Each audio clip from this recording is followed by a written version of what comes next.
Workers of all countries unite. Enver Hoxha, Yugoslav self-administration, a capitalist theory and practice against the cartel's anti-socialist views expressed in the book Directions of the Development of the Political System of Socialist Self-Administration. The Institute of Marxist-Leninist Studies, at the credit card of the PLA, the 8 Nantory Publishing House, Tirana, 1978. A great deal of publicity is being given to a book published in Yugoslavia last year under the title Directions of the Development of the Political System of Socialist Self-Administration by the leading theoretician of Tito-White revisionism, Edward Cardell. The anti-Marxist ideas of this book were the basis of the entire proceedings of the 11th Congress of the Revisionist Party of Yugoslavia, to which the Tito-Whites, in an effort to disguise its bourgeois character, have given the name, the League of Communists of Yugoslavia. As the 7th Congress of the PLA pointed out, the Tito-Whites and international capitalism are publicizing the system of self-administration as a ready-made and tested road to socialism, and are using it as a favorite weapon in their struggle against socialism, the revolution and liberation struggles. In view of its danger, I think I must express some opinions about this book. As is known, capitalism has been fully established in Yugoslavia, but this capitalism is cunningly disguised. Yugoslavia poses as a socialist state, but one of a special kind, which the world has never seen before. Indeed, the Tito-Whites even boast that their state has nothing in common with the first socialist state which emerged from the October Socialist Revolution, and which was founded by Lenin and Stalin on the basis of the scientific theory of Marx and Engels. 3. Right from the start, the Yugoslav renegades deviated from the scientific theory of Marxism-Leninism on the socialist state, and have worked to prevent the establishment of the dictatorship of the proletariat, so that Yugoslavia would proceed on the road of capitalism. On another occasion, I have explained that both prior to and after the liberation of Yugoslavia, the Tito-White renegade group, which disguised itself and posed as a supporter of the socialist system established in the Soviet Union, and which trumpeted that it would build socialism on the basis of the scientific theory of Marxism-Leninism, in reality was opposed to this ideology and the Soviet revolutionary experience. This correct conclusion emerges clearly from the content of Kardelji's book 2. 1. A brief excursion in the history of the Tito-White revisionists. The National Liberation War of Yugoslavia under the leadership of the Communist Party of Yugoslavia was the embodiment of the valor and courage of the people, and the honesty of the genuine communists of Yugoslavia. During this war, however, certain dubious trends appeared, which made one think that in its stand towards the anti-fascist alliance of the Soviet Union, the United States of America, and Britain, the Tito group leaned rather towards the Anglo-Americans, and this became quite clear later. At that time, we observed that the Tito-White leadership maintained very close contacts with the Western allies, especially with the British, from whom it 4. Received first-rate financial and military aid. Likewise, we were struck by the obvious political rapprochement between Tito and Churchill and his envoys. At a time when the National Liberation War of Yugoslavia ought to have been closely linked with the Liberation War of the Soviet Union, because the hope for the all-round liberation of all the peoples, as far as the external factor was concerned, was precisely this war. The tendencies of the Tito-White leadership to oppose the Soviet Union became more evident on the eve of the victory over fascism, when the Red Army, in hot pursuit of the German armies, entered Yugoslavia to assist the National Liberation War there. Especially at the time when the conclusions of this great war were being reached among the great and small belligerent powers, it was obvious that Tito-White Yugoslavia had the support of British and US imperialism. At that time, the diplomatic and ideological frictions between the Soviet Union and Yugoslavia grew more evident. Among other things, these differences were over territorial problems. Yugoslavia claimed territories in the north, especially on its border with Italy, but it was silent about its southern borders, especially its border with Albania, about Kosovo and the Albanian territories in Macedonia and Montenegro.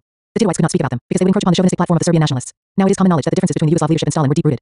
The revisionist views of the Yugoslav leading group were crystallized long before the liberation of their country, possibly. 5. Since the time when the Communist Party of Yugoslavia took part in the Comintern and worked in total illegality under the regime of the Serbian kings. Even at that time, its leadership had deviationist, Trotskyite views which the Comintern condemned whenever they were expressed. Later, Tito wiped off the condemnations of the Comintern, even going so far as to rehabilitate the greatest deviationist, Gorkic, the former general secretary of the Communist Party of Yugoslavia. After the liberation of Yugoslavia, a problem of great importance arose. What direction was Yugoslavia to take? This direction, of course, would depend to a great extent on whether the world outlook of the leaders of the Communist Party of Yugoslavia was Marxist-Leninist or revisionist. They passed themselves off as Marxist-Leninists, and at first, that is what we believed them to be. In fact, however, from their activity not only in general but also from their concrete attitudes towards us, we observed that many things about them were not in conformity with the scientific theory of Marxism-Leninism.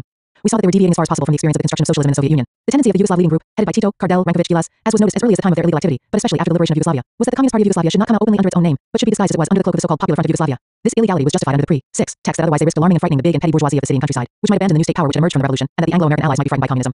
Efforts were made to convince the bourgeoisie that the communists were not in power, that the Communist Party, though it existed, was, so to say, a participant in a broad front, in which Mihailovich men, and Nedic's men, and Stoyanovich men, and the men of all the other reactionary Vichyas in Yugoslavia could participate. Tito formed a provisional government with Subasic, former prime minister of the royal government in exile in London, but under constant pressure from the people he did not permit him to govern very long and liquidated him. At that time he pretended that he had not wanted Subasic, but that the allies had imposed him, while later he accused Stalin of the same thing. The truth is that Tito accepted Subasic to please Churchill because he did not like Stalin. From the very beginning, the views of Tito and his associates showed that they were far from being hardline Marxists, as the bourgeoisie calls the consistent Marxists but reasonable Marxists, who would collaborate closely with all the reactionary bourgeois politicians of Yugoslavia, old or new.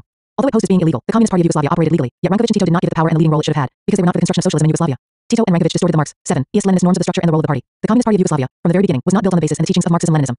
This party, which was allegedly merged into the Popular Front of Yugoslavia, made the law together with the army, the Ministry of the Interior, and the State Security Service. After the war, this party, which had led the war of the Yugoslav peoples, became a detachment of the state organs of repression, which were the army, the Ministry of the Interior, and the UDB. Together with them, it became an organ of oppression of the working masses instead of being the vanguard of the working class. From the propaganda developed and the authority the party had won during the National Liberation War and in the initial steps of the construction of Yugoslavia after the war, the Yugoslav working class had the impression that this party was in the vanguard.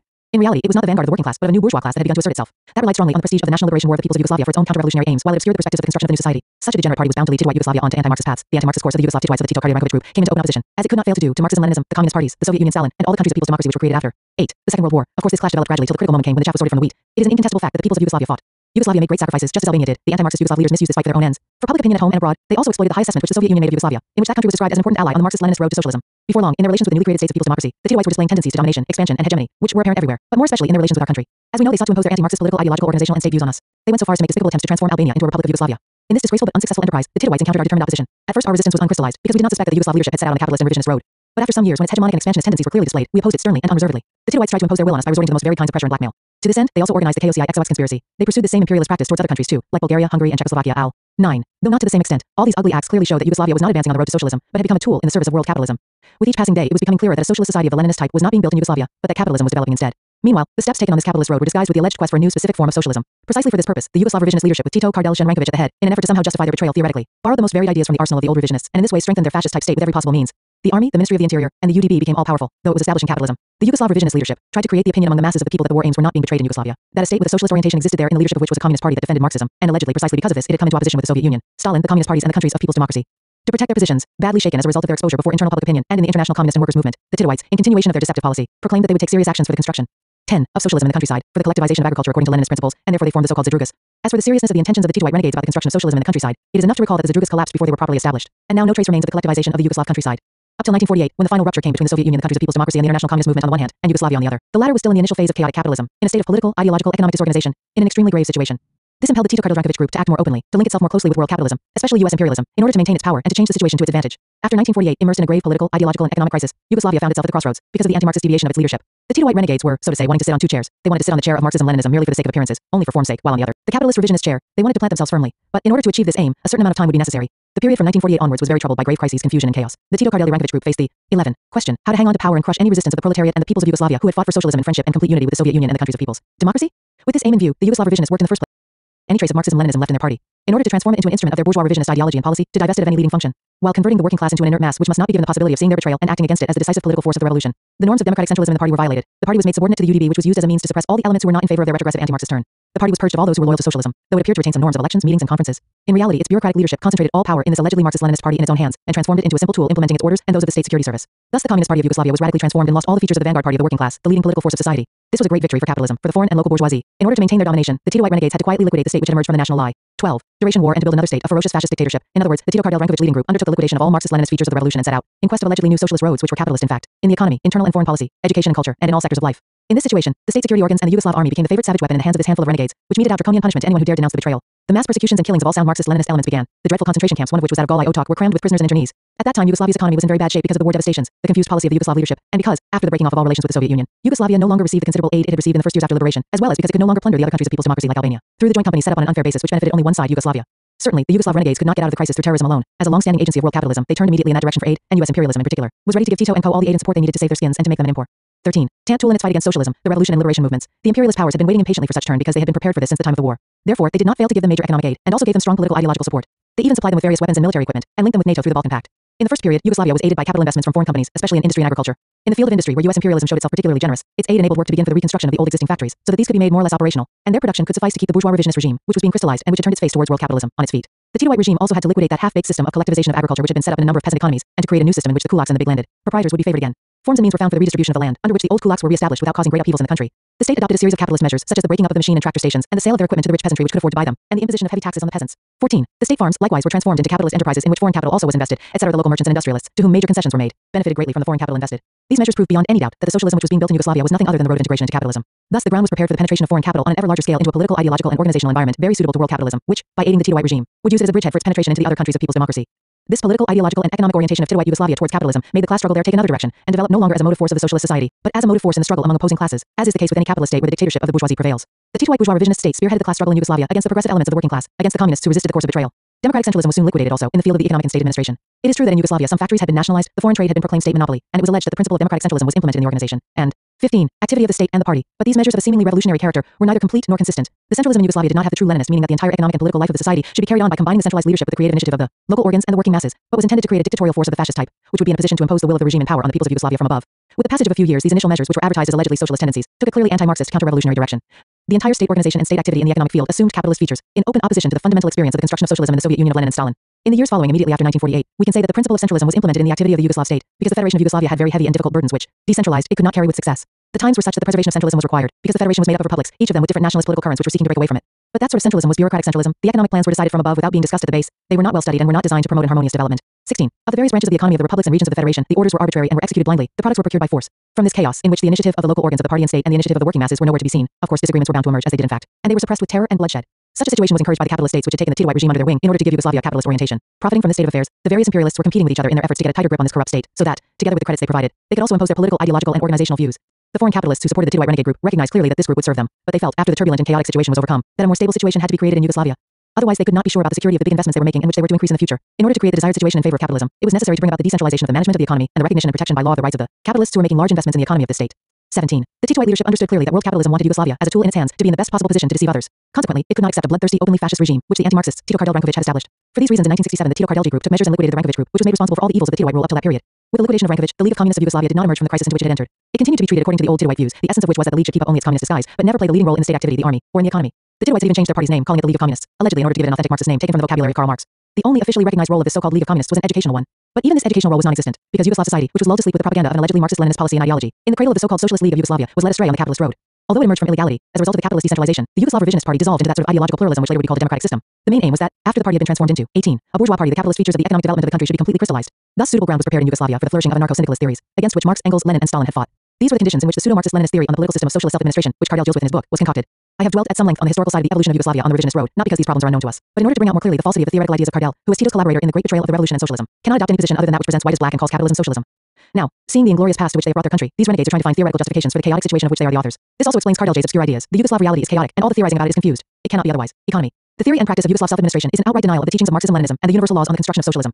19. The essence of self-administration socialism in the economy is the idea that allegedly socialism cannot be built by concentrating the means of production in the hands of the socialist state by creating state ownership as the highest form of socialist ownership, but by fragmenting the socialist state property into property of individual groups of workers who allegedly administer it directly themselves. As long ago as 1848, Marx and Engels stressed, the proletariat will use its political supremacy to wrest by degrees all capital from the bourgeoisie, to centralize all instruments of production in the hands of the state, i.e., of the proletariat organized as the ruling class. 1. Lenin stressed the same thing when he sternly combated the anarcho-syndicalist views of the anti-party group, the workers' opposition, which demanded the handing of the factories to the workers and the management and organization of production, not by the socialist state, but by a so-called Congress of Producers, as a representative of groups of individual workers. Lenin described these views as representing a complete break with Marxism and communism too. He pointed out any justification, whether direct or indirect, of the ownership of the workers of N. 1K Marx F. Engels, Selected Works Vol. 1 p. 42, Tirana 1975 Alb, ed. V. I. Lenin, Collected Works Vol. 32 p. 283 Alb, ed. 20, individual factory or an individual profession over their individual production, or any justification of their right to tone down or hinder the orders from general state power, is a very gross distortion of the fundamental principles of Soviet power and complete renunciation of socialism. 1. In June 1950, when he presented the law on self-administration to the People's Assembly of the People's Federal Republic of Yugoslavia, while propounding his revisionist views on ownership under socialism, among other things, Tito said, from now on state property in the means of production, factories, mines, railroads will gradually go over to the highest form of socialist ownership. State ownership is the lowest form of social ownership, not the highest form. Among the most characteristic acts of a socialist country is the transfer of factories and other economic enterprises from the hands of the state into the hands of the workers, for them to manage. Because in this manner, the slogan of the action of the workers' class, factories to the workers, will be realized. 2. These assertions of Tito's and the reactionary anarcho-syndicalist views of the worker opposition, which Lenin exposed in his time, are as alike as two drops of water.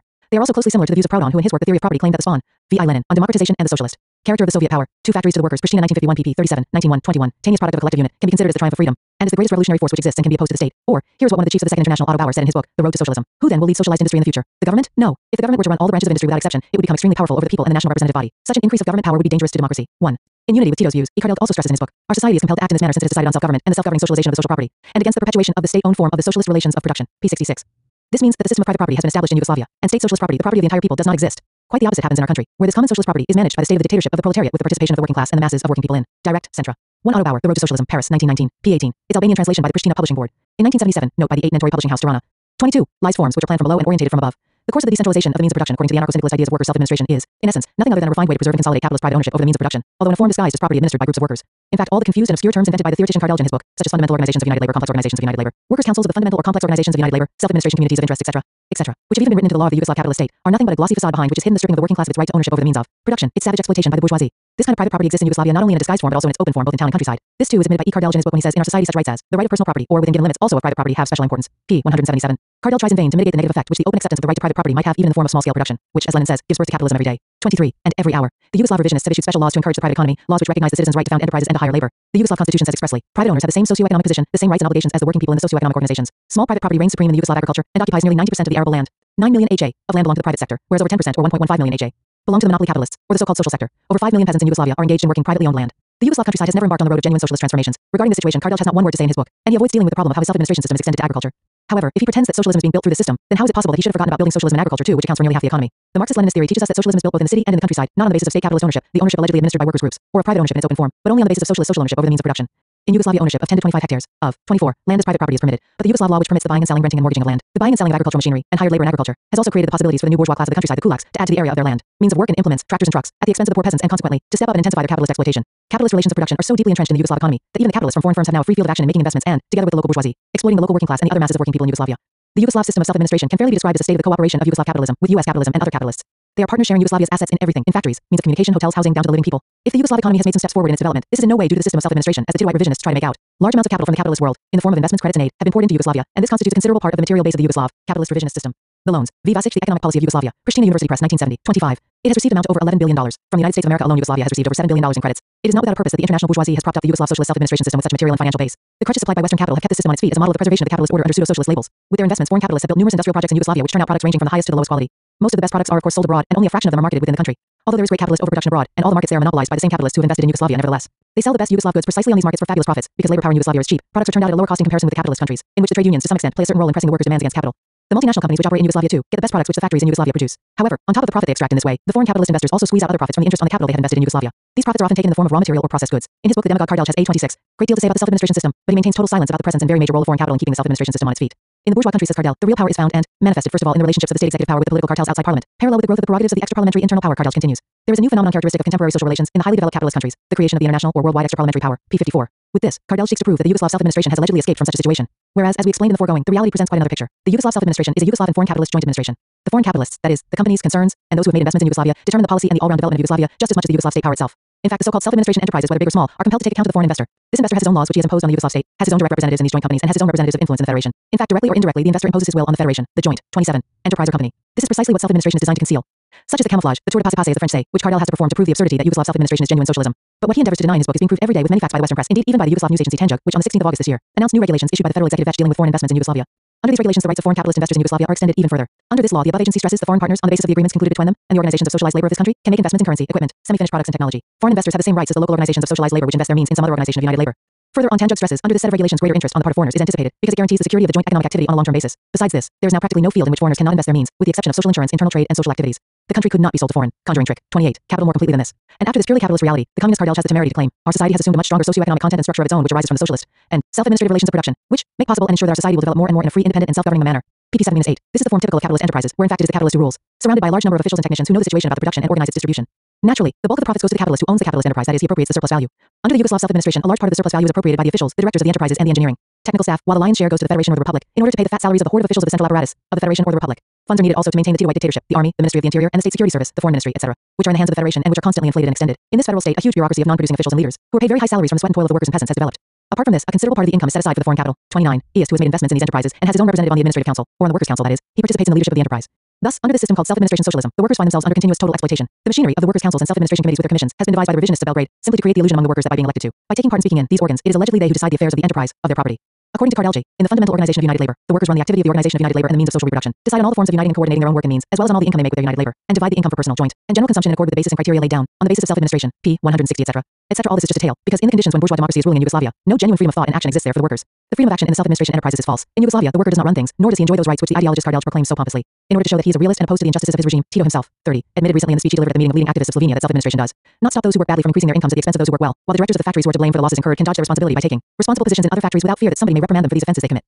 Although Cardell liquidated the bureaucracy and technocracy, eliminated the role of a dominant technocratic class in theory, in reality, in practice, this class was rapidly created and found a broad field of activity in this allegedly democratic system, in which the role of the working man is supposedly decisive. In fact, the role of that stratum of officials and the new bourgeoisie who dominate the self-administration enterprise is decisive. It is they who draft the plan, who fix the amount of investments, and everybody's income, the workers and their own, and of course they take good care of themselves. The established laws and rules provide for the leadership to take a greater share of the profits than the workers.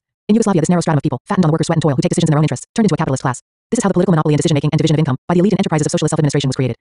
While Cardell continues to harp on the same old tune as if this political system invented by the Titoites contributes to the creation of conditions for the GE. 31. New line realization of the workers' self-administration and the democratic rights which the system recognizes in principle. The formation of the new capitalist class was encouraged precisely by the system of self-administration. Tito himself has admitted this bitter fact in a severe criticism he allegedly made of the exploiters of workers, all those who run the system of socialist self-administration for their own profit. In many speeches tries he would hide the evils of his pseudo-socialist system, he has had to admit the existence of the great crisis of this system and the polarization of Yugoslav society into rich and poor. I do not consider the gain someone makes in enrichment, even when he has been able to build a holiday cottage with his profits, he says. But when it comes to a matter of hundreds of millions or even billions, then this is theft. This is not wealth gained by the sweat of one's brow. This wealth is being created through speculations of different kinds inside and outside the country. Now we must look into what's being done with those who are building houses, who have one in Zagreb, one in Belgrade, another at the seaside or some other place. On each such person has not simple holiday cottages, but villas he rents out very well. Besides this, they have not just one but two or even three cars per family. 1. On another occasion, in order to show that he is against the stratification of society into rich and poor, he has mentioned also that some rich private persons have D1 Tito's interview to the Vjesnik, October 9, 32, posited about $4.5 billion in the Yugoslav banks alone, without taking account of how much they have deposited in foreign banks and how much they carry in their pockets. In writing about the system fabricated by the Titoite revisionists, Cardell is compelled to make passing mention of the need for the fight against the various forms of distortions and attempts to usurp the rights of self-government of the workers and citizens, p. 174.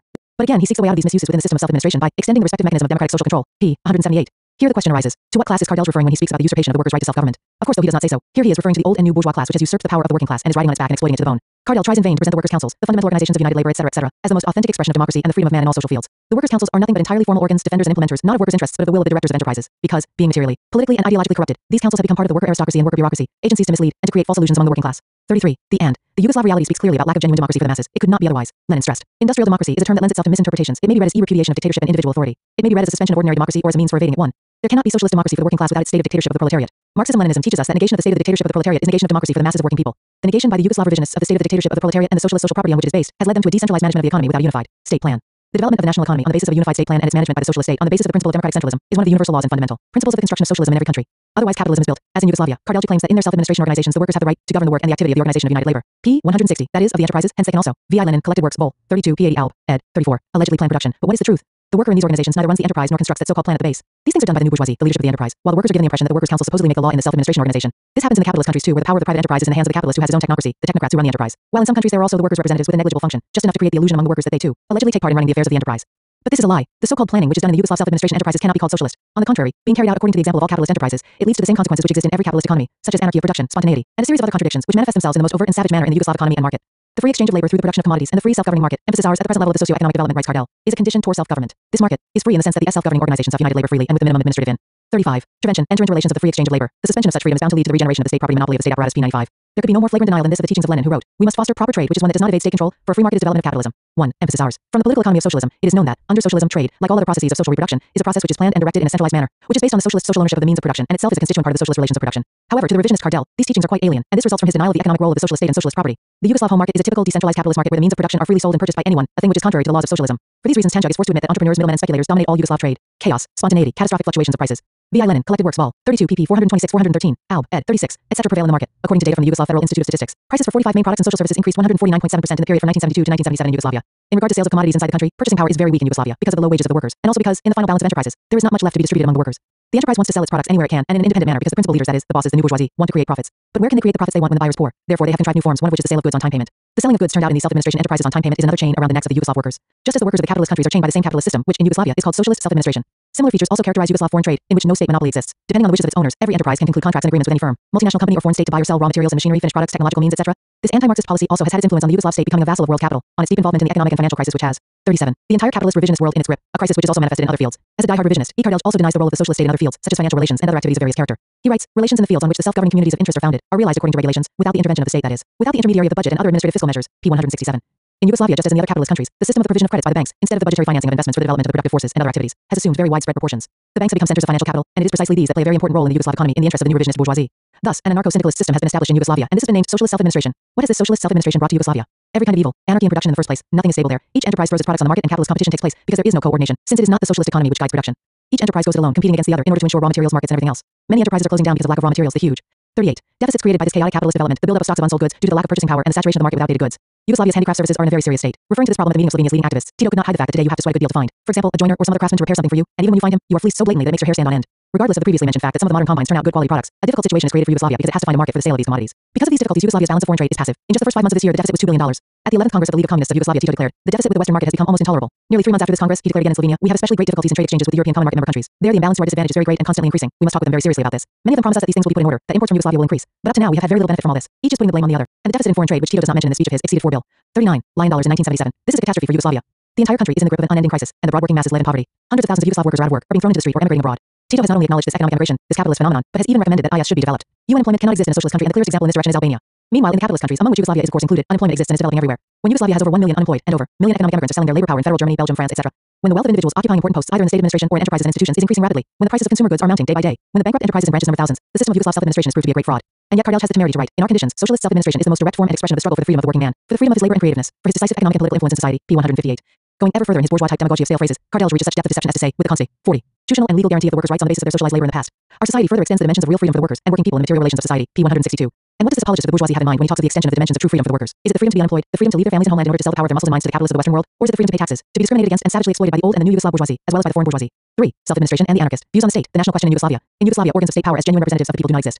There is only the bureaucratic system called the system of delegates, which is presented as the alleged bearer of the system of state power, and that is why no elections for deputies to the organs of state power are held. The Titoites want to justify this fact by arguing that the representative organs are allegedly expressions of bourgeois parliamentarism and of the Soviet socialist state which, according to them, Stalin had allegedly turned into an institution of bureaucracy and technocracy. The experience of the Soviets of the worker and peasant deputies set up by Lenin, 41, on the basis of the great experience of the Paris Commune has been cancelled in Yugoslavia because they have been described by the Yugoslav revisionists as forms of state organization which create personal power. Elaborating the revisionist idea of specific socialism, around the 50s, the Titoites proclaimed worldwide that they had definitively rejected the socialist state system and replaced it with some kind of a new system, self-administrative socialism, in which socialism and the state are alien to each other. This revisionist discovery was nothing but a copy of the anarchist theories of Proudhon and Bakunin on workers' self-administration and workers' factories, which have long been exposed, as well as a gross falsification of the real ideas of Marx and Lenin on the state of the dictatorship of the proletariat. Karl Marx wrote, between capitalist and communist society lies the period of the revolutionary transformation of the one into the other. There corresponds to this also a political transition period, in which the state can be nothing but the revolutionary dictatorship of the proletariat. The political system of socialist self-administration in Yugoslavia has nothing in common with the dictatorship of the proletariat, but is opposed to it. This system has been built on the model of the administration of the United States of 1 K. Marx F. Engels, Selected Works, Vol. 2nd, p. 23rd, Tirana 1975 Alb. ed. 42, America. Talking about the Yugoslav system of self-administration, Kardelj himself has written, we may say that this system is a little more akin to the organization of the executive power in the United States of America than to that of Western Europe, p. 235. Consequently, it is clear that here there is no denial of the fact that the organization of the Yugoslav government is a copy of the organization of capitalist governments. But what may be discussed is the question, which capitalist government has been imitated more closely, the American government or one of the governments of Western Europe? And Kardelj gives the answer to this question when he says, the organization of the executive power of the United States of America has been taken as a model. The Yugoslav revisionist views of the state are completely anarchist. It is known that anarchism calls for the immediate abolition of any kind of state, hence of the dictatorship of the proletariat. The Yugoslav revisionists have abolished the dictatorship of the proletariat, and in order to justify this betrayal, they talk about 2 phases of socialism, state socialism and true humanitarian socialism. The initial phase, according to them, covers the first years following the triumph of the revolution, when the dictatorship of the proletariat exists, and is expressed in the etatist bureaucratic state, the same as in capitalism. The second phase is that of going beyond the etatist bureaucratic state and its replacement with direct democracy. With these views, the Titoites not only deny the need for the dictatorship of the proletariat and socialism, but also contrapose to one another the notions. 43. Of socialist state, dictatorship of the proletariat and socialist democracy. They disregard the teachings of the classics of Marxism-Leninism that during the whole historical period of the transition from capitalism to communism, the socialist state is constantly strengthened. That is why E. Kardelj writes that society in Yugoslavia is based less and less on the role of the state apparatus. According to him, the state is allegedly disappearing in Yugoslavia at the present time. But with what does Kardelj replace the role of the state apparatus? He replaces it with the workers' initiative. He puts it like this: the further functioning of our society will be based less and less on the role of the state apparatus and more on the power and initiative of the workers. P. 8. What absurd reasoning! For one to speak about the initiative of the workers, in the first place, the workers must be free and organized. They must be inspired by clear-cut directives, and effective measures must be taken for the implementation of these initiatives. In Yugoslavia, who is engaged in the organization of the workers and their inspiration with clear-cut directives? The self-administrative community, says E. Kardelj, reasoning in an abstract manner. He leaves the main role in this kind of community to the individual in the united self-administrative work for his own interests. As to what is meant by the self-administrative community of individual interests which is placed at the center of Yugoslav society, nothing at all is explained. But what is most striking in these ideas is bourgeois individualism, which exalts the absolute rights of the individual in society, and 44 is complete independence from society, the putting of personal interests above the interests of society. According to this theoretician who permits himself such judgment, the strengthening of the state and its apparatus is characteristic of the state-owned forms of socialist relations of production. P8. Whereas in Yugoslavia, says he, the process of the strengthening of the self-administrative role of the working man will develop more in place of the state. Hence, in a true socialist state where Marxist-Leninist science and the Leninist revolutionary practice are applied, according to this philosopher, man cannot be free and master of his fate, but is transformed into an automaton. Whereas under Yugoslav self-administration, the working man allegedly assumes great importance, and precisely in this self-administration, in the democratic mechanism of delegation of Yugoslav society, he allegedly understands his great role. Which classes these state organs represent, what ideology guides them, on what principles have they built their activity, and to what form do they render account? Of course, all these questions remain without clear answer, because any accurate answer to them would shed light on Yugoslavia's capitalist political system. Making no distinction at all as to what state, party, or system he is referring to, and attacking the state in general for being inhuman, Kardelj sticks to his anarchist positions when he writes, neither the state, nor the system, nor the political party can bring happiness to man. Man alone can bring happiness to himself. P8. 45. This is quite clear evidence of the tendencies to spontaneity in the anti-Marxist theory of socialist self-administration, according to which the working class need not organize itself in the party or the state to achieve its aspirations, because with the passage of time, even while wandering in the dark, one day it will find the happiness it is seeking. To anticipate the question, since the state is allegedly unnecessary, why is it not eliminated in Yugoslavia? Kardelj writes, the state must interpose in the role of the arbiter only in those instances when the self-governing agreement cannot be achieved, while from the aspect of social interests, it is essential that a decision be taken. P23.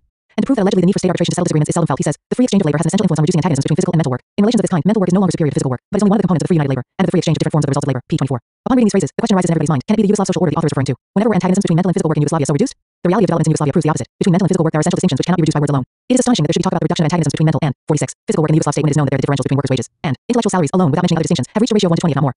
Kardelj considers self-administration in the united work as the genuine material basis for self-administration in society too, that is to say, in the socio-political communities which exercise state power from the commune up to the federation, as well as for the realization of the democratic rights of working people and citizens in the running of the state or society respectively. Self-government is the material basis also for the development of the worker as a creative individual in the utilization of all sorts of social means. And 24 and many other such phrases, seeking to present the so-called self-administration as the material premise for man's happiness, which has allegedly been discovered by the great brains of Yugoslavia. Kardelj resorts to twisted phrases and ecclesiastical language, preaching a long sermon and saying nothing. He lines up contradictory ideas about scientific socialism and uses lengthy expressions in order to give his words the appearance of an allegedly profound philosophical meaning. But how is the Yugoslav political system working out in practice? When it comes to answering this question, Kardelj is forced to admit, in this respect, the system itself has too many weak points. A whole series of weaknesses in the functioning of the organizations and institutions of our political system quite naturally creates the belief that powerful sources of bureaucracy and technocracy are still operating, that are ADMI.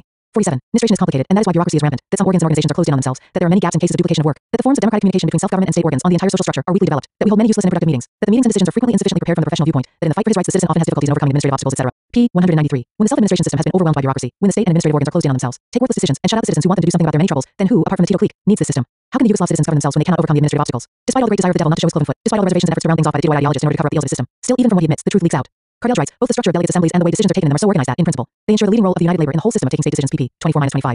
There he is juggling with words in order to show that the delegate assemblies, which in reality are like the assemblies set up by capitalist trade unions where the trade union members indulge in idle talk, can allegedly exercise state functions. Therefore, according to him, the state of the dictatorship of the proletariat is superfluous. Here, of course, it is not just a matter of replacing the name of the dictatorship of the proletariat, which terrifies the bourgeoisie and the revisionists, with another name, delegates assemblies. No, the question here is about the change in the class character of the socialist state so that not the working class but the new bourgeoisie has power. It is not difficult to see that the aim of these stands is to justify the course of returning to capitalism, and as far as possible, the Titoite betrayal. In order to present their notorious system of socialist self-administration as fair and acceptable, the Titoites oppose it to the dictatorship of the bourgeoisie and the dictatorship of the proletariat. Making no distinction between capitalism and socialism, the Titoites consider all other political systems dogmatic. After calling their dreams the socialist system of self-administration, in order to demonstrate the superiority of their system, they compare it with the capitalist social order. Of course, the Yugoslav revisionists cannot fail to find fault with the parliamentary political system of bourgeois society, which Kardelj defines as a system of many parties, for otherwise they would be exposing themselves as advocates of bourgeois parliamentarism, which Marx and Lenin sternly criticized in their time. Therefore, they declare that it is a mistake to consider this political form of the bourgeois state as having 49 a universal and eternal character. It is common knowledge that Kardelj was not the first to criticize the capitalist ideologists' notorious thesis on the universal and eternal character of capitalism. Refuting the views of social democracy, the classics of Marxism and Leninism have proved scientifically that the capitalist system is by no means of universal and eternal character, that it is doomed to extinction, that the capitalist state, which is the offspring and bulwark of this anti-popular system, must be destroyed to its foundations, and instead a true socialist system must be established, but not a bastardized system which starts from capitalism and returns again to capitalism, as the Yugoslav political system of self-administration does. Kardelj criticizes the bourgeois parliamentary system, but lightly and gently, because it hurts him to do so. Therefore, immediately after criticizing it, he lauds to the skies and makes a fetish of its contribution to the democratic development of mankind. In order to magnify this contribution to such an extent that the reactionary character of today's bourgeois parliament pales into insignificance and, in particular, to show the organic link between parliamentarism and man's democratic rights, for the first time he quotes, or rather misquotes Marx, the parliamentary regime lives on debate, then how can it ban discussion? Every social interest and institution is transformed here into general ideas, and it is as such that they are thrashed out. How is it possible then for any interest or institution to stand above all ideas and impose itself like a religious dogma? A parliamentary regime allows the majority to decide everything. 50. How is it possible then that the overwhelming majority outside parliament can fail to want to take decisions? This quotation from Marx is like a square peg in a round hole in the context of this book, therefore it can hardly serve to prove what Kardelj wants. Marx's idea, out of context and impermissibly mutilated, in the tricky way it was quoted by this revisionist, casts doubt on the undeniable fact that Marx was absolutely opposed to the venal and rotten parliamentarism of the bourgeoisie. This is an abortive attempt on the author's part because Marx's stand is publicly known. In criticizing the bourgeois parliament and the bourgeois theory of the division of powers, Marx never said that representative institutions should be done away with and the principle of elections abandoned, as was done in Yugoslavia. But he wrote that in the proletarian state such representative organs should be set up and operate that are not talking shops but real working institutions built and acting as a working body, executive and legislative, at the same time. 1. Bourgeois parliamentarism has gained great strength because, according to the author of the book, socialist practice, with the exception of Yugoslavia, has allegedly been unable to develop new forms of democratic life corresponding to socialist relations of production more rapidly. 1. K. Marx F. Engels Selected Works Vol. 2 p. 544, Toronto 1975, Alb. ed. 51, and extensively, the new form of democratic life, according to Kardelj, has allegedly been realized under socialist self-administration which has crossed the Rubicon of the class state power of the technocratic monopoly owners and managers of capital. It is surprising that he should describe all the efforts of the democratic forces to find forms of democracy as artificial constructions of the bourgeois parliament, as attempts to unite several things that cannot be united, whereas he calls the constructions of Yugoslavia's socialist self-administration, these bastardized grafts on the bourgeois revisionist forms of government, original and socialist. If ever there was fraud in the construction of the government, it is to be found, in the first place, in the self-administration, concocted according to the anti-Marxist and anti-democratic theory of the Titoites. Regardless of the numerous deceptive statements made about it, Yugoslav self-administration is a copy of bourgeois parliamentarism and of capitalist relations of production. It is a chaotic appendage of the world capitalist system, of the structure and superstructure of this system. Our socialist democracy, writes Kardelj, would not be an all-embracing system of democratic relations without the relevant solution of the problems of relations among Yugoslavia's nations and nationalities. p. 171. Although it was the occasion for the revisionist ideologist to explain how the political system of socialist self-administration has solved the problem of nations and nationalities in Yugoslavia, he has skirted so widely around this major problem so serious and delicate for his federation that after 52. Reading his book of 323 pages, one can barely recall that it made any mention of nations and nationalities. How does the problem of nations and nationalities in Yugoslavia stand? The Yugoslav Federation inherited deep-rooted conflicts in this field. The policy of the great Serbian kings and reactionary chauvinistic circles in Yugoslavia was such that, historically, it stirred up conflicts and enmity among nations and nationalities. After the Second World War, the Federal Republic of Yugoslavia launched the slogan of unity fraternity, but this slogan proved quite inadequate to solve the differences inherited from the past, therefore the old conflicts. The savage craving for domination over others did not disappear. Tito and the renegade clique around him did not carry out a Marxist-Leninist national policy in regard to the tendencies of republics and regions to break away from the Federation. On the contrary, the relations among nationalities remained the same as in the time of the kings, and in regard to some nationalities the genocide went on as before. This policy served to fuel the hatred and quarrels among the nations and nationalities of Yugoslavia. The unity and fraternity of peoples, about which there is a great deal of talk in Yugoslavia, has never been presented on the just basis of the economic, political, social, and cultural equality of nations and nationalities. Without achieving equality in these fields, the national question in Yugoslavia cannot be solved correctly. For 3 decades now, apart from its demagogy about the self-governing community of nations and nationalities of the new 53 type, the self-administrative socialism has done nothing about the implementation of the sovereign rights of these different nations and nationalities in the republics and regions of Yugoslavia. For example, the Kosovo region, with an Albanian population almost 3 times greater than the population of the Republic of Montenegro, has a marked economic, political, social, and cultural backwardness in comparison with the other regions of Yugoslavia. In the larger republics too, as compared with the other republics, impermissible distinctions exist in all fields of life. This situation is the weakest spot which is shaking the Federation of the Yugoslav revisionists to its foundations. Pious hopes about the solution to the old and new differences among Yugoslavia's nations are devoid of prospect. From an objective and scientific analysis of this very difficult and troubled situation, the incontestable conclusion emerges that the national question in Yugoslavia will not be solved unless Marxism-Leninism is implemented. That is to say, unless the so-called self-administrative capitalist order is overthrown. The two white renegades are aware of this danger. Therefore, when they have to mention the problems of nations and nationalities, they try to skate over it with pompous statements, without getting to the crux of the problems, or by seeking false testimony from other revisionists, as they did when they gave great publicity to the declarations of the Chinese revisionists about the Marxist-Leninist solution of the national problem in Yugoslavia. In words, the revisionists may present the 54 relations among the nations and nationalities of Yugoslavia as they like, but they will still be terrified of the bitter truth of this problem when they are in their graves. The national question in Yugoslavia will be solved by the peoples of the present federation, and not by those who, regardless of what they say, in fact are still pursuing the reactionary, chauvinist policy of their predecessors. Continuing to deliver his judgment speaking about the policy of the Yugoslav state, the inveterate revisionist Kardelj says, this policy is no longer the monopoly of professional politicians and the political cartels behind the scenes, but instead it becomes a matter of the direct activity and taking of decisions by the self-governors and their organs. P. 25. There, says Kardelj, henceforth do not criticize us for betraying the interests of the working class, because the Yugoslav worker is master of the policy of the country and of the defense of his self-administrative interests, unlike in the other states where professional politicians are the masters. And here too, with evil intent, he does not differentiate between capitalist and socialist countries, but lumps them all together in the same bag, because in this manner it is easier to present black as white. He knows that in order to further the dishonest objectives he has in mind, the manifestations which expose the self-administrative reality must be minimized in every way. Therefore, he belittles the fact that the Yugoslav worker has no possibility of exercising his rights in the political and economic field, and explains that this is due to a series of objective and subjective 55 reasons, among which undoubtedly is the relatively still low level of education and culture, and the level of the application of science. The worker is not yet able to master, orientate, or completely control, in a conscious and creative manner, all the processes which the socio-economic position imposes on him. P. 27. Obviously, this is written in an effort to defend anti-worker and anti-socialist standpoints. At present, the Yugoslav worker understands nothing of this illusory theory, and does not see any of these false and absurd ideas which are unacceptable to him being implemented in practice. Since the low cultural and scientific level of the workers is an obstacle, as Kardelj says, the main role in the self-administrative society is played by the educated and skilled people, who are the elite ruling in the socialist community. Under these circumstances, in most instances, decisions will be taken precisely by this elite, by the cultured element of the new bourgeoisie which makes the law in Yugoslavia. Who is to blame that the elite is becoming prominent and the role of the workers diminishing? There is no doubt the blame lies with the very social system which generates the new capitalist class and provides it with the possibilities to strengthen itself economically at the expense of the workers and become educated, while the working class is left at a low level. Kardelj cannot deny the fact that in practice decisions are taken by a relatively narrow stratum of people in Yugoslavia. However, he has nothing to say about the fact that this is precisely how the political monopoly of the elite in taking decisions and in the 56 division of the income and the enterprises of socialist self-administration is created. This political monopoly, which the Yugoslav revisionists allegedly guard against and combat, is deep-rooted in their so-called political system of socialist self-administration. In the self-administrative society, as Kardelj expresses it, instead of the old relationships, the worker, the state, social activities, a new relationship must inevitably be constituted between the workers engaged directly in production and the workers in social activities. P. 23. According to him, the correct way to build social relations is not that followed by a socialist regime where scientific socialism is applied, where there is unity between the workers directly involved in production and the workers engaged in social activities, where there is vigorous socio-political activity and an organization of the economy in which the principal role is played by the working people organized in their socialist state. The correct way, according to Kardelj, is that of building new social relations without the participation of the state. These ideas are expressions of pure anarchism. All these phrases are poured out to obscure every advantage a genuine socialist regime offers, and to make people believe that in Yugoslavia they are allegedly marching towards the unity of the workers and intellectuals through the free exchange of labor which reduces their antagonism as if by magic. In Kardelj's theory, there is not, nor can there be, any mention of the violent overthrow of the capitalist state, the seizure of power by the working class, and the establishment of the 57 dictatorship of the proletariat. Although he quotes Marx's words, violence is precisely what we are obliged to use at the given moment, i.e., in order to give definitive legal sanction to the power of labor. He does this only to prove that Marx allegedly leaned more towards the triumph of the proletarian revolution by peaceful means, while considering violence an exception and making it conditional on some particular social circumstances.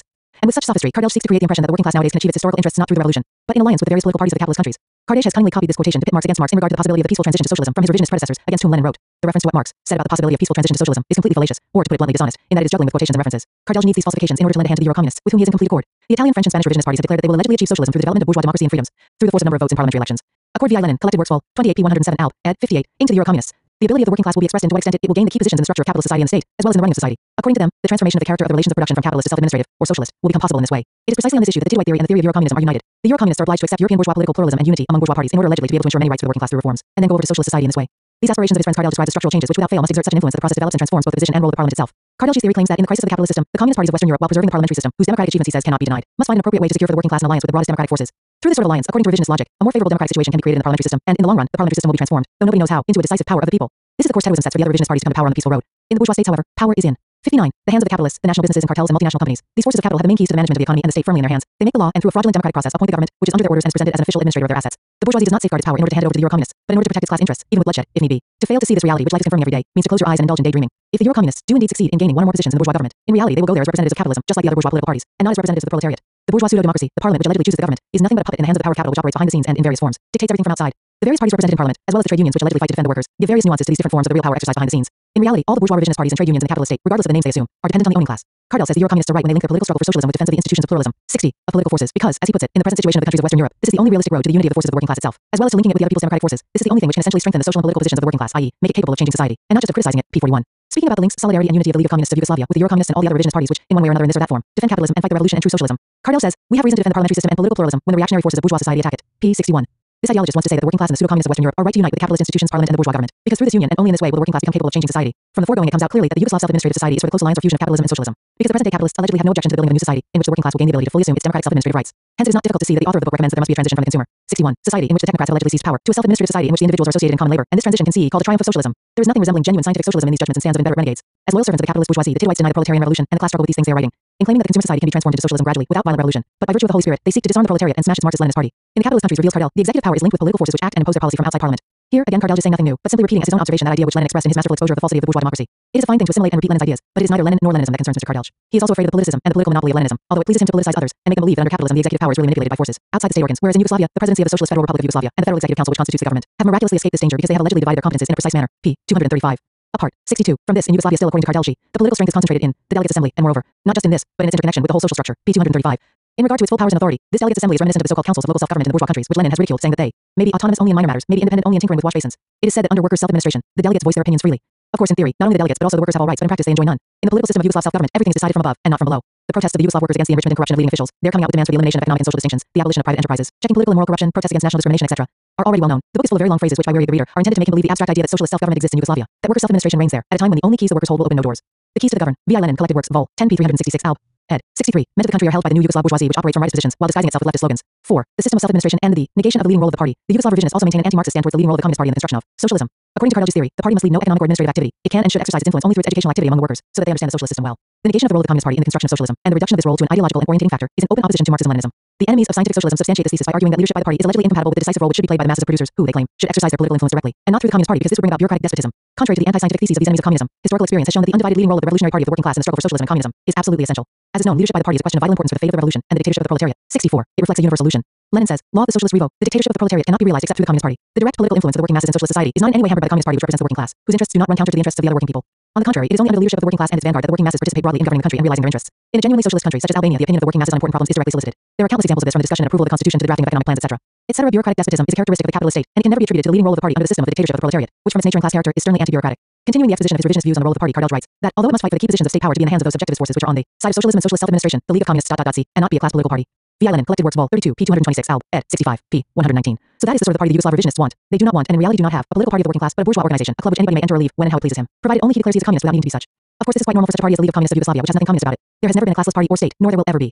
Parties and the states are class products. That is how they came into existence and how they will be right up to communism. Although Kardeljh imagines that the leading role of the League of Communists has been liquidated, still, for demagogical purposes, he does not forget to say that this league, with its clear stands, which in fact are far from being clear but on the contrary murky and turbid, must do a great deal to find means to solve many problems about the ways and forms for the further development of the political system of socialist self-administration. If the happiness for the people cannot come from the state, or the party, as the renegade Kardeljh writes, then why does he seek that these prerogatives be given to the League of Communists of Yugoslavia? If, as is claimed, the Yugoslav society of self-administration has no need for the leadership of a single political party, why then should it need the leadership of the League of Communists of Yugoslavia? Whereas Marx stands for a genuine party of the working class, which must lead this class. 66. And make it conscious of its historic mission according to Kardeljh. The proletariat can carry the country forward and realize its aspirations in a spontaneous manner, even without the leading role of the party.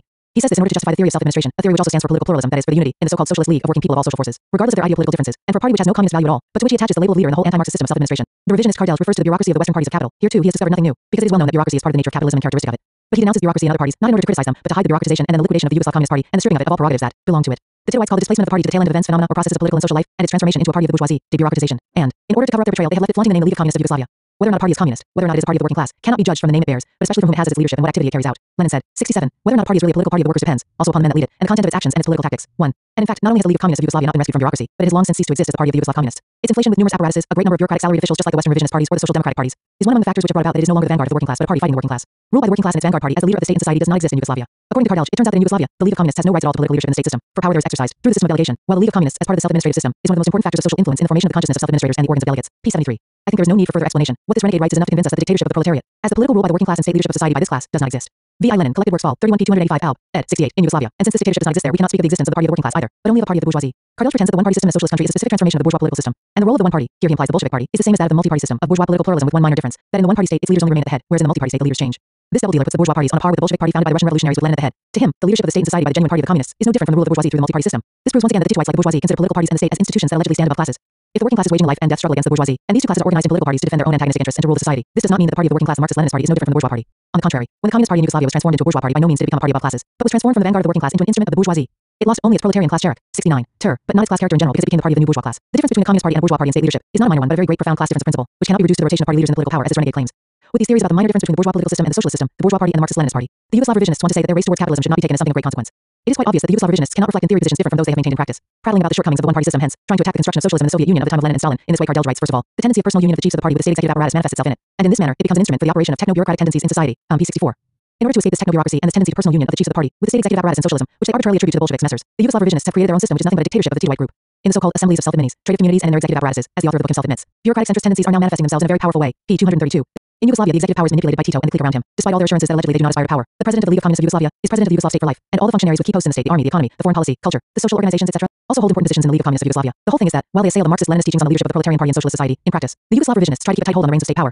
The so-called presidency of Yugoslavia was not created there in order to ensure collective state leadership, to fight the bureaucracy on which it relies, or to defend the Yugoslav state from the dominant forces outside it, as we have sometimes heard it said, but in a desperate effort to ensure the domination of Titoism after the death of Tito.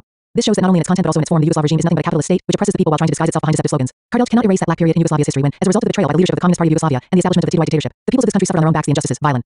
71. CE and the most unrestrained terror. Kardelj, the Titoite spokesman, tries to gloss over this period of darkness with a few slogans in order to persuade the peoples of Yugoslavia not to complain of their sufferings. By saying, our socialist revolution too, in its initial phase, sanctioned a particular form of one-party system of revolutionary democracy, though never in its classical Stalinist form, pp. 64-63. This brazen renegade dares to speak ill of the classical Stalinist form, which was a form so democratic and socialist that not only could the Tito Kardelj regime never come anywhere near it, but it is an insult even to compare it. The monstrous crimes perpetrated in Yugoslavia were not in the period of friendship with Stalin and the Soviet Union of his time, but precisely after this friendship was broken, when Yugoslavia openly embarked on the road of self-administration. At present in Yugoslavia, according to Kardelj's theory, the personal union of the executive organs of the League of Communists of Yugoslavia with the executive organs of the state has been totally and radically done away with, allegedly because the League of Communists of Yugoslavia has no prerogative to perform the role of the leading ideological and political force in society. Its role is only to exert its influence on the masses. But how and for what is this league to exert its influence on the masses when it has no prerogative to lead? In no way at all. In a moment of despair, Tito has admitted the League of Communists of Yugoslavia has been reduced to an amorphous apolitical organization. But Kardelj, with a view to preventing the Titoites being 72, shown up in their true colors, corrected his boss by writing that allegedly the League of Communists has become one of the most powerful pillars of the democracy of the new type, the democracy of the pluralism of self-governing interests. P65. If the Yugoslav self-administration has deprived the League of Communists of Yugoslavia of political leadership, it is obvious that this self-administration has also automatically divested the working class of its political role, since this class can enjoy its prerogatives only through its vanguard, the Communist Party. If the vanguard of the class is deprived of its leading prerogatives, it is absurd to claim that the class exercises the rights which belong to it. Under these circumstances, it is self-evident just how much the proletariat and the other working masses can be self-governing under this sort of democracy of a new type. Here's what Kardelj says in regard to this question. The League of Communists does not exercise its rule through the political monopoly, but expresses a specific, but very important form from the socio-historical viewpoint of the interests of the working class, and along with this, the interests of all the working people in society, in the system of self-administration and the state of the working class and the working people, a system which is based on the democratic pluralism of the interests of self-governing subjects. pp. 65-66. All this highfalutin and confused phraseology shows only the incontestable fact that in Yugoslavia the party counts for nothing. That 73. It exists only on paper. Although formally he defends the standpoint of strengthening the role of the party as he understands this role, Kardelj could not avoid such admissions as the League of Communists of Yugoslavia is not sufficiently present politically and creatively in the whole democratic system of self-administration and the creation of the policy and practice of the other socio-political organizations. pp. 263-264. Then where is the League present when apparently it is not present in the directions it should be? When, as the Tanjung News Agency reported recently, 2/3 of the villages in Yugoslavia have no basic organizations of the League of Communists at all. The answer to this question is too unpleasant for Kardelj to give, but a concrete analysis of its practical activity proves beyond all doubt that, as a party of the communists, it is not present anywhere, whereas as the party of the new Yugoslav bourgeoisie and the Titoite fascist dictatorship, it can be found everywhere. In this Yugoslav self-administrative socialism, which Kardelj has undertaken to expound theoretically, the League of Communists of Yugoslavia always has a specific position. This specific position, which can be seen everywhere in the pages of the book, can be interpreted as one likes, that is, as a specific position in the education of the workers, a specific position in relation to the proletariat, a specific position in the so-called system of delegates, in which it must not take part and leave for fear of its political monopoly, and other such specifics. This party with such an endless series of specific positions has the right, within the framework of 74. The delegation of the so-called Socialist League of the Working People of Yugoslavia to its own delegation to assemblies, through which it collaborates with the other self-administrative delegations. This shows that the League of Communists of Yugoslavia has no independent political power and has long been serving as an agency of anarchist Yugoslav federalism. It exists to give satisfaction to the foreign capital which has entrenched itself in Yugoslavia, to reassure it that self-administration does not infringe the system of private ownership, that no party, whatever it is, will change the course of this anarcho-syndicalist state. According to E. Kardelj, the role of the individual in society is everything, whereas the working class and its party are nothing. According to him, the vanguard of the working class turns out to be not the Marxist-Leninist party but the self-governing communities, an abstract organization invented to show some allegedly great thing, which has never really existed. This revisionist does not see the working class as the leading class of society, but confuses it with the entire mass of working people. The whole Yugoslav people, he says, can be called the vanguard, of course placing man who freely, that is, in an anarchist way, expresses himself and realizes his aims in this anarchist society, at the head of this vanguard. From this reasoning by Kardelj, it is clear that the working class in Yugoslavia has long since ceased to act as a united class and has lost the role of the leading class in Yugoslav society. With the party and the state power no longer in its hands, the Yugoslav working class not only is not in power but is put in the position 75 of a class exploited by the new bourgeoisie which rules the working masses through the state power and manipulates. To escape the accusation that his stand denying the leading role of the party and the working class is betrayal of the interests of this class, this notorious traitor has extracted the following quotations from the manifesto of the Communist Party by Marx and Engels. The communists do not form a separate party opposed to other working class parties, they have no interests separate and apart from those of the proletariat as a whole. They do not set up any sectarian principle of their own by which to shape and mold the proletarian movement. With these quotations, Kardelj wants to create the impression that Marx and Engels were allegedly of the opinion that the communists have no need for a party of their own, as it is not a party with characteristics, interests and principles different from those of other workers' parties.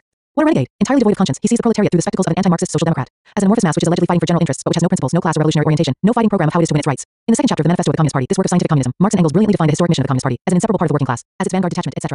But never have they said that the communists should not have their own party. On the contrary, it was precisely so. The 76 communists would have their own party that they wrote the manifesto of this party, which was considered as the first scientific programmatic document of communism. 5. Ideopolitical pluralism, democracy, and socialist construction in Yugoslavia. With his theory, Kardelj puts the pluralism of the interests of working people in the forefront, and in this pluralism he especially emphasizes the role of the so-called Socialist League of Working People, which according to him is able to unite all the social forces regardless of their ideological differences. In reality, the Socialist League is an association which exists only formally and which counts for nothing. Kardelj rather lets out the truth on this when he writes, "I think it is no exaggeration to say that the underrating of the social role of the Socialist League is a phenomenon fairly widespread in the League of Communists, and indeed not only among the rank and file pp. 272-273." Further on, talking about the activity of this association of all organized forces of society as they call it in Yugoslavia, Kardelj is again forced to mention its formal character when writing. The Socialist League frequently solves problems more in appearance, that is, through resolutions and declarations, and less in reality. p. 276. These admissions of what Kardelj treats simply as some weak points are sufficient to prove incontestably what this lifeless association represents. According to Kardelj, the pluralism of so. 77. Stylist self-administration is expressed in the context of the Socialist League, which includes all the progressive democratic tendencies, all trends, even the regressive ones, and whose representatives are entitled to have their say and decide on the policy of Yugoslavia.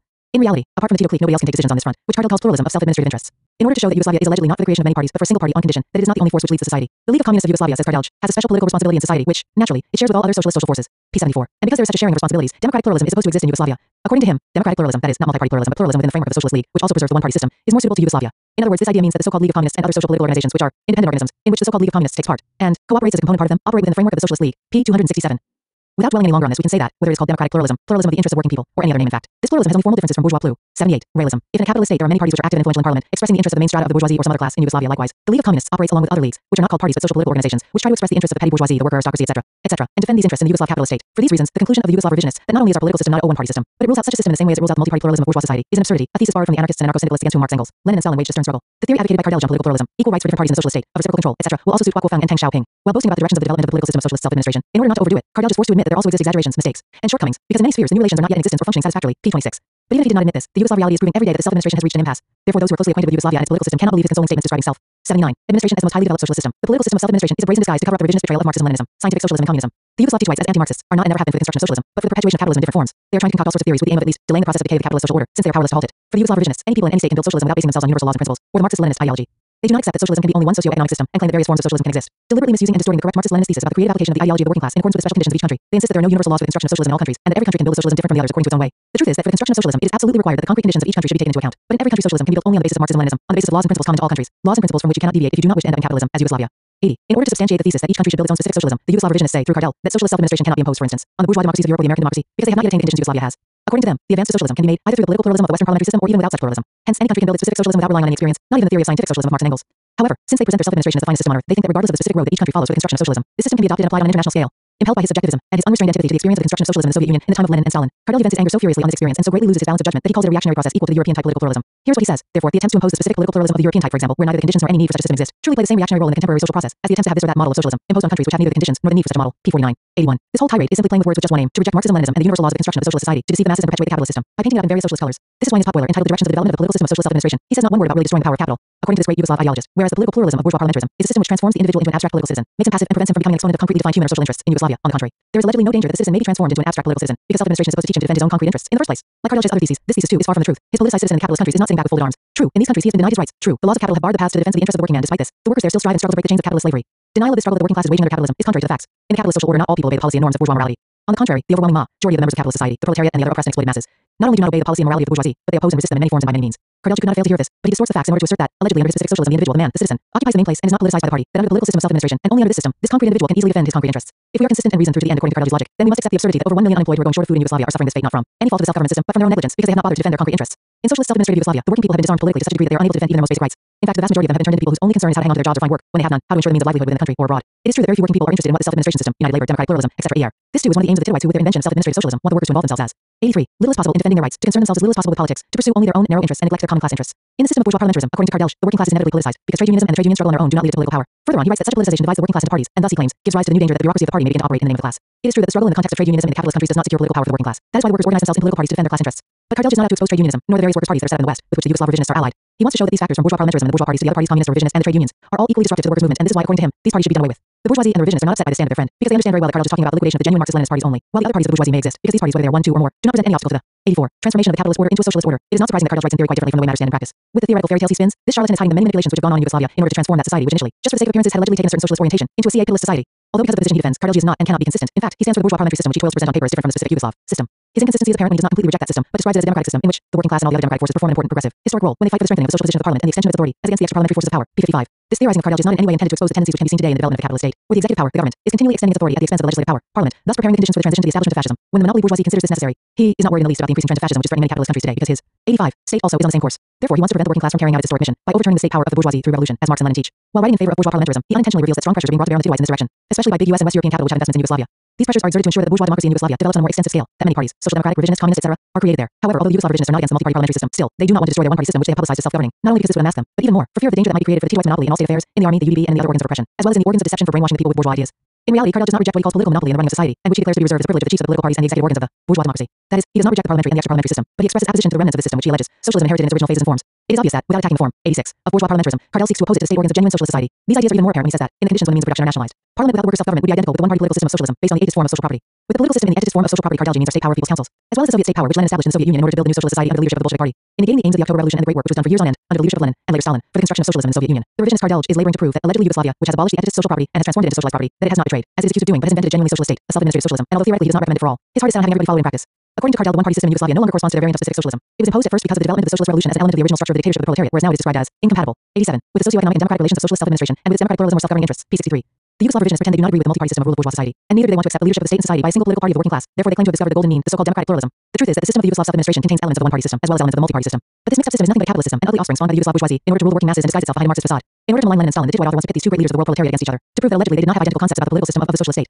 Look how he slanders between Lenin's concept of the political system of the socialist state and that of Stalin. There was great incompatibility. The basis and the essence of Lenin's concept of the Soviet state power is direct democracy. P67. It is known worldwide that Stalin was a zealous disciple, a loyal friend, and very close collaborator of Lenin's. Until now, no one, apart from enemies, has dared to oppose Stalin to Lenin. These insinuations are made for hostile purposes, but the international communist and 88 workers' movement is used to the maneuvers of the revisionists, who at one time declared themselves to be Marxist-Leninists, but non-Stalinists, whereas now they are making efforts to oppose Lenin to Marx and are discussing whether or not they should be only Marxists or Marxist-Leninists. However, tomorrow, no doubt they will throw off all disguise and come out openly as renegades and traitors saying they do not stand for Marx either. For this purpose too, they will invent adequate theories, which may be anything but not communist or proletarian. Lenin, as a true Marxist, spoke out for socialist democracy, the direct participation of the working class in running the country, and he put these revolutionary ideas into practice during the years he remained at the head of the Soviet state. Following him, Stalin continued on the same course, however with socialist democracy and the direct participation of the masses in governing the country. Lenin did not in the least mean the weakening of the state of the dictatorship of the proletariat and the leading role of the Bolshevik party. He never counterposed the dictatorship of the proletariat to genuine democracy, which he defined as a state that is democratic in a new way for the proletariat and the populace in general, and dictatorial in a new way against the bourgeoisie. It is quite evident that Lenin was not and never could be for the replacement of the dictatorship. V.I. Lenin collected works vol. 25 p. 488 al. ed. 89 of the proletariat with the self-administration system which the Yugoslav revisionists invented in order to return to capitalism. In the time of Lenin and Stalin, the class in power in the Soviet Union was the working class, which through its party led, managed, planned, and successfully carried out the tasks of the construction of socialism. In Yugoslavia, they have totally disregarded the major role of the socialist state, which they have identified with the so-called system of delegates, which, as Kardelj himself admits, has serious weaknesses in all the aspects of its functioning. P. 213. Kardelj himself understands that his reference to Lenin about democracy cannot serve him in the least to justify self-administration, therefore, through sophistry. He tries to convince people that Lenin's idea is not elaborated right down to its factual consequences, but it is clear that its essence is precisely direct democracy, i.e., as self-government. P. 67. Kardelj philosophizes and seeks to make up for his lack of arguments with arbitrary and fantastic interpretations to his own liking. He seeks to persuade the reader that Lenin began well, but subsequently had no opportunity to develop the idea of self-administration further, as would have suited Tito's and his own appetite. The idea expressed by Lenin that the proletariat would lead, organize, and run the Soviet power and govern the country through its party has been and is fundamental to the Marxist-Leninist theory. It is precisely this essential question of theoretical and practical importance that the Titoites evade and try to disguise this deviation by distorting Lenin's correct theses. 90%. According to the Titoites, Stalin stood for a concept of indirect democracy, i.e., in essence he adopted the classical political system of the bourgeois state and its political pluralism, except that he gave one party the role which the multi-party system has in the bourgeois parliamentary state. P. 68. They allege that Stalin deviated from the Leninist concepts because he allegedly implemented indirect democracy, running the state through one party which closely resembled the bourgeois parties and trappings of the parliamentary system. This is the devastating criticism this pseudo-Marxist makes of the activity and work of Joseph Stalin. Stalin, like Lenin, viewed democracy from the class angle, as a form of political organization of society, as a political condition for drawing the masses into governing the country, to defend and strengthen the dictatorship of the proletariat, to block the way to revisionist degeneration and restoration of capitalism. Stalin, as the Marxist-Leninist he was quite correctly sternly opposed to one-sided liberal anarchist concept of democracy, and took a stand against the petty bourgeois distortions and misuse of the rights and freedoms that proletarian democracy ensures. And he was absolutely right. The revisionists, on the contrary, want to transform the proletarian democracy into a bourgeois democracy in theory, just as they have done in practice. This is why they are against Stalin. The Yugoslav pseudo-Marxists justify their criticism of the genuine socialist system under the pretext that the notions of worker and working class have changed today. That changes have occurred also in the meaning of the 91 notion citizen. According to them, the working class has become an abstract political subject, which does not exercise power, but in whose name power should be exercised. Thus, this means that under a genuine socialist system, it is not the working class which exercises power, but someone else who acts over the head of the working class on its behalf. This is a gross deception, a shameless distortion of the reality. This means to adopt the philosophical standpoint of idealism and to take as true, not what exists objectively, but what is only in your mind. Proceeding from this position, the revisionist Kardelj comes out with the idea that, in the relations of production under the socialist order, in his relations with other workers, in his social position, etc., the worker counts for nothing. And according to Kardelj, this is how the dogma of social ownership as state ownership is created, and along with this, the necessity for the centralized state, for the leading role of the state and party apparatus, while the class interests and aspirations of the individual worker are discredited and considered as acts transgressing the general laws. P. 70. This is how Kardelj distorts the genuine socialist system and the socialist relations of production at the time of Lenin and Stalin, and consequently, the construction of socialism in our country too. By speaking against democratic centralism, the leading role of the party, the state form of socialist ownership, etc., he wants to show the superiority of the system of self-administration. But in reality, he exposes himself by coming out openly against the immortal ideas of the classics of Marxism-Leninism on 92. These cardinal problems. In fact, these accusations he levels against us rebound as counter-accusations against the Yugoslav political system of self-administration. Now the Yugoslav reality is proving with each passing day, and will prove even more clearly tomorrow, precisely where the Tito and Kardelj clique is leading Yugoslavia, its peoples and the working class. The Titoites say that theirs is a self-administrative system, but who are those that govern themselves in Yugoslavia? The workers? The peasants? Neither the workers nor the peasants. They are just as much appraised as their counterparts in the capitalist countries. The self-administrative system is ruled by those who are at the apex of the pyramid, the new bourgeoisie, who have climbed on the backs of peoples by using the label of communists, but who in fact are nothing but bourgeois technocrats who run the bureaucratic, etatist, fascist state. The delegates' assemblies, the state executive organs, and the system of delegates, etc., are made up of such elements. As is known, the mass organizations occupy a special position and play an important role in the system of the dictatorship of the proletariat. They are the levers through which the party is connected with the masses and implements the political rule of the working class and the socialist democracy. In socialism, the social organizations are conveyors of the line of the proletarian party to the masses, powerful weapons of the revolution, and the socialist construct. 93. Sean. Militant tribunes in which people's thinking bursts forth. Their task is to educate the masses and make them conscious of the need and capable of taking an active part in the socialist construction and government. As component parts of the system of the dictatorship of the proletariat, these organizations carry out their tasks under the leadership of the party of the working class, within the context of their own characteristics and specific nature. The social organizations cannot operate in isolation from the proletarian party, from the other organizations, and the socialist state. If the contrary were admitted, then theoretically it would be meaningless for them to be elements of a single system, and in practice, they would turn into lifeless organisms which would have no purpose and would perform no task to the advantage of the socialist social order. In Yugoslavia, the mass organizations, like the party and the state, have been treated and evaluated from out-and-out anarchist positions. Contrary to Lenin's idea that the mass organizations are the closest and essential collaborators of state power. 1. In that country, the idea has been upheld that cooperation of these organizations with the socialist state is a form of bureaucratic egotism. Moreover, the Yugoslav revisionists conceive these organizations in such a way that each of them, V.I. Lenin collected works vol. 33 p. Alb.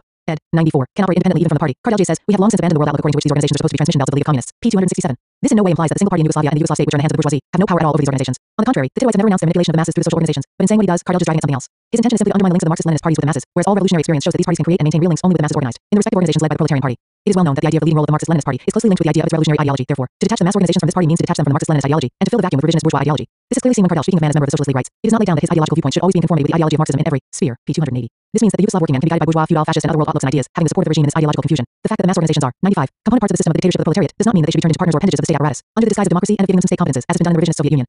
Firmly adhering to Marxism-Leninism, the genuine party of the working class must be careful to ensure that the role of social organizations does not diminish, but grows steadily stronger. In Yugoslavia, as Kardelj writes, the phenomenon of the basic organizations of the trade unions, being appendages of the organs of management, p. 295, is observed. This has occurred because the role of social organizations, their place in society, and the relations they should have with the party and the state have been defined from distorted positions. In this book, Kardelj refers especially to the Socialist League of the Working People, the trade unions, the League of Socialist Youth, etc., about which one could write and polemize at length. But here we have not gone into detail, deeming it better to emphasize only the deviations from principle by the Yugoslav revisionists in the organization, aims and activity of the mass organizations. The Yugoslav revisionists also take a reactionary stand towards the role of religion and its ideology. As is known, religious ideology has always served the exploiting classes to oppress and exploit the working masses.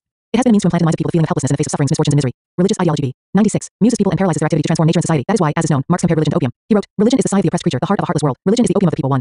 Precisely because of the reactionary role it plays, the ruling classes have always supported religion and still do. In essence, the capitalists, the revisionists, and the reactionary clergymen have one and the same language. The Marxist-Leninist party cannot reconcile itself to religious ideology and its influence. The theoretical basis of the policy and program of a genuine party of the working class is the Marxist-Leninist philosophy, and not idealism and religion. The class struggle for the construction of socialism cannot be separated from the struggle against religion. In Yugoslavia, religion has been assessed and treated in exactly the same way as in the other capitalist states.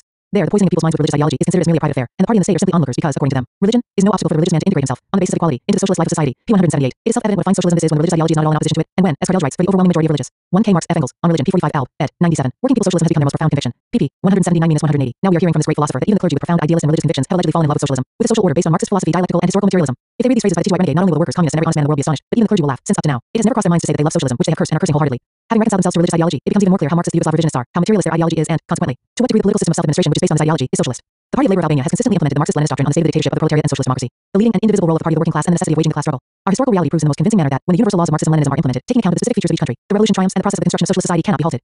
The example of Albania refutes the theorizing of the Capi. 98. Taoist and revisionist philosophers against the dictatorship of the proletariat, the leading role of the party, and the waging of the class struggle. Our great victories on the front of socialist construction are due first of all to our loyalty to Marxism-Leninism. If we have always triumphed over our enemies, this has come about precisely because we have been principled, honest, and courageous revolutionaries. Precisely because the practice of the socialist construction in Albania has embodied the Marxist-Leninist theory, it has been subjected to attacks from the enemies of this theory, and it has attracted their fire. We will clash boldly with the opponents of our ideology, because when it is a question of defending the Marxist-Leninist principles, we cannot engage in underhand bargaining and compromises, such as the capitalists and the revisionists want to impose on us. The struggle between the Marxist-Leninists and betrayers of the ideology of the proletariat continues and will continue until revisionism, which emerges and develops as an agency of the bourgeoisie and imperialism, is wiped from the face of the earth. It is our duty as Marxist-Leninists to defend the revolutionary world outlook of the working class. In the present conditions, when Chinese revisionism has been added to the old revisionism, this task has become even more imperative. To perform this duty successfully requires us to recognize, analyze, and denounce the anti-Marxist and counter-revolutionary theories and practices of enemies.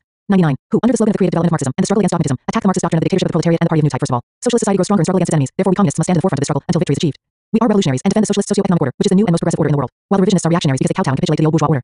The future is gloomy for our opponents and bright for us. However, the future does not come of itself. It must be carefully and continuously prepared with struggle in the fields of politics, ideology, economics, defense, and so on. Carnegie's book, like many others which the bourgeoisie and international revisionism are publishing to propagate their reactionary anti-Marxist and anti-Leninist ideas, must be exposed to the communists. Workers and progressive people who are not acquainted with the revisionist reality or know it only slightly are not deceived by its left slogans. In order to strengthen our vigilance, to be equal to the mission we are charged with as communists, we should recall Lenin's great observation. People always have been the stupid victims of deception and self-deception in politics, and always will be until they learn. 100%. To see behind the different moral, religious, political, and social phrases, declarations, and promises, the interests of some particular class. 1. 1 V. I. Lenin, Collected Works, Vol. 19p9, Alb. ed. 101, Content page. A brief excursion in the history of the White Revisionists. 2. The system of self-administration and the economy. 3. Self-administration and the anarchist views on the state, the national question in Yugoslavia. 4. The system of self-administration and negation of the leading role of the party. The 5. Silas construction in Yugoslavia. 4. 1941-64-77.